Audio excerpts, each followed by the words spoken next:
आइए अब हम चलते हैं रैलीस इंडिया लिमिटेड की फंडामेंटल एनालिसिस पे।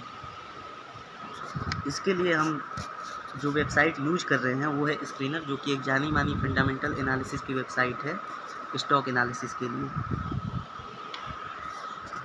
इस वेबसाइट पे हमें जाने पे ये पता चलता है जो रैलीस इंडिया कंपनी है वो टाटा ग्रुप की सब्सिडरी कंपनी है, जो कि एग्रो केमिकल्स कृषि रसायनों की मैन्युफैक्चरिंग करती है, जिसमें बीज से लेकर ऑर्गेनिक न्यूट्रिएंट्स का उत्पादन होता है। डोमेस्टिक मार्केट में इनके crop protection and plant growth nutrients का जो शेयर है वो 6% है, जबकि सीड्स का जो शेयर है वो 3% है। ग्लोबल मार्केट में इनका टोटल शेयर 12% के आसपास का है।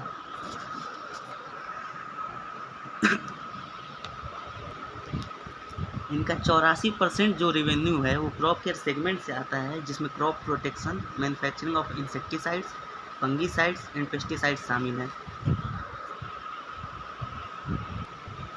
पूरे भारत में क्रॉप केयर सेगमेंट में इनके 3812 डीलर्स रजिस्टर्ड हैं, जबकि सीड्स के सेगमेंट में इनके 2600 डीलर्स हैं, जो कि पूरे भारत में 70 लोकेशंस पे लोकेटेड है।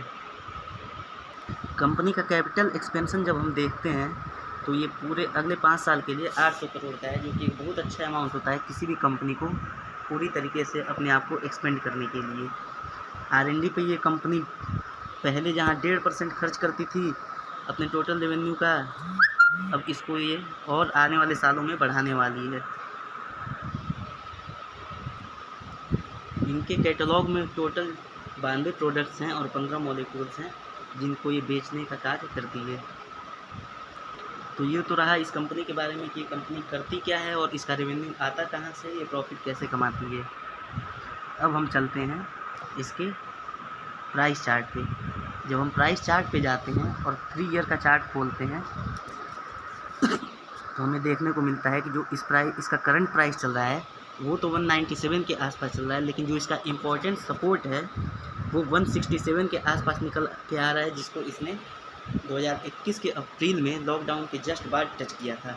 वहाँ से फिर पूरे लॉकडाउन में इस कंपनी ने बाउंस बैक ले लिया था और अपने पुराने प्राइस को वापस टच करते हुए, जो कि 250 के आसपास था और 300 कुछ तक गया था। अभी इस कंपनी में हमें 250 के टारगेट के साथ बाइंग अपॉर्चुनिटी नज़र आ रही है और स्टॉप लॉस जो है वो हम 167 के ही आसपास रखेंगे। जैसा कि हम देख सकते हैं दोस्तों, ये कंपनी पूरी ऑलमोस्ट डेट फ्री है और 29% का हेल्दी डिविडेंड पे आउट कर रही है, जो ये दर्शाता है कि कंपनी प्रॉफिट मेकिंग के बाद प्रॉफिट शेयरिंग में भी पूरा भरोसा रखती है, जिससे इन्वेस्टर्स इस कंपनी की ओर और जल्दी आकर्षित होते हैं। और जैसा कि आप भी जानते हैं कि राकेश झुनझुनवाला ने भी इसमें अपने शेयर होल्ड कर रखे हैं। इस कंपनी का सेल्स ग्रोथ पिछले 5 साल में केवल 9% का है, जिसे आप जल्दी ही दूर होते हुए देखेंगे, क्योंकि ये कंपनी अपने आप को यूरोप, अमेरिका में अपने बिजनेस को लगातार एक्सपेंड करने में लगी हुई है, जिससे इसका वैश्विक व्यापार बढ़ सके।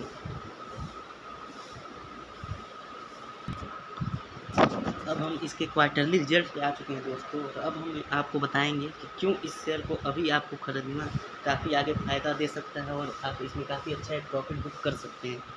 जैसा कि आप देख रहे होंगे, ये कंपनी इस बार का जो क्वार्टर था उसमें 3 करोड़ के लॉस में थी और प्रॉफिट आफ्टर टैक्स जो था वो माइनस में था,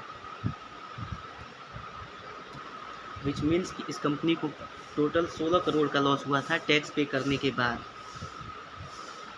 जब हम इसके क्वार्टरली रिजल्ट्स पे देखते हैं तो हम ये देखने को मिलता है कि जब भी मार्च आता है, मार्च में ये कंपनी या तो लॉस में होती है या तो प्रॉफिट में भी होती है, बहुत थोड़ा बहुत ही होती है। उसका एक महत्वपूर्ण रीज़न ये है कि मार्च के पहले जो होता है वो भारत में ठंडियों का मौसम होता है और ठंडी के मौसम में इंसेक्टिसाइड्स, पेस्टिसाइड्स और हर्बिसाइड्स की उतनी आवश्यकता नहीं पड़ती है। जो इसका मेन ज़रूरत पड़ता है वो बारिश के मौसम के बाद पड़ता है।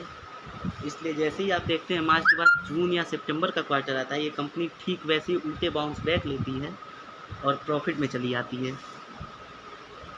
इसलिए इस बार भी इस कंपनी के प्रॉफिट में आने के पूरे चांसेस हैं। अगला 2 जो क्वार्टर होगा वो इस कंपनी के लिए बहुत ही महत्वपूर्ण साबित होने वाला है। कंपनी का प्रॉफिट जैसे ही गिरता है वैसे ही शेयर अपने आप गिरने लगता है और यही रीज़न रहा इस बार भी इसके शेयर के गिरने का। बाकी जैसा कि आप जानते हैं पूरे ग्लोबल मार्केट में स्टॉक मार्केट कंसोलिडेशन फेज में चल रहा है। कुछ रीज़न इसका ये भी रहा कि इसका स्टॉक प्राइस अभी नीचे आ गया है। अभी जो है 167 का इम्पोर्टेंट सपोर्ट है, उस तक हम वेट करते हैं, और अगर 167 को टच करता है तो वहाँ पे अपना स्टॉप लॉस रख लेंगे। और इस कंपनी में बाइंग अपॉर्चुनिटी अभी 200 के आसपास की चल रही है। 200 के आसपास आप इसमें बाइंग करके और 250 के टारगेट पर आराम से आप अगले 2 क्वार्टर में चेज़ कर सकते हैं।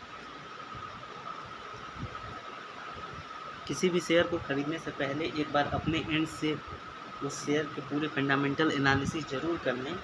और ये जो मेरा वीडियो बनाया गया है ये केवल एक आपके राय के लिए है, जिससे आप अच्छे से अच्छे स्टॉक्स को जान सकें और उसके बारे में उसके फंडामेंटल एनालिसिस करके, और अगर वो कंपनी आपको प्रॉफिटेबल लगे या प्रॉफिट होने वाली लगे तो आप उस पर अपना पैसा इन्वेस्ट करके उस प्रॉफिट को बढ़ा सकते हैं।